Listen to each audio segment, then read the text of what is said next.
உண்மையை சொல்லி நன்மையை செய்தால் உலகம் உன்னிடம் மயங்கும். நிலை உயரும் போது பணிவு கொண்டால் உயிர்கள் உன்னை வணங்கும்.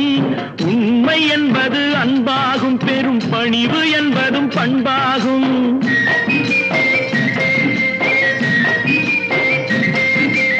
உண்மை என்பது அன்பாகும், பெரும் பணிவு என்பது பண்பாகும். இந்த 4 கட்டளை அறிந்த மனதில் எல்லா நன்மையும் உண்டாகும், எல்லா நன்மையும் உண்டாகும்.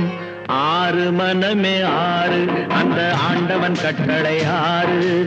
6 மனமே 6, அந்த ஆண்டவன் கட்டளை 6.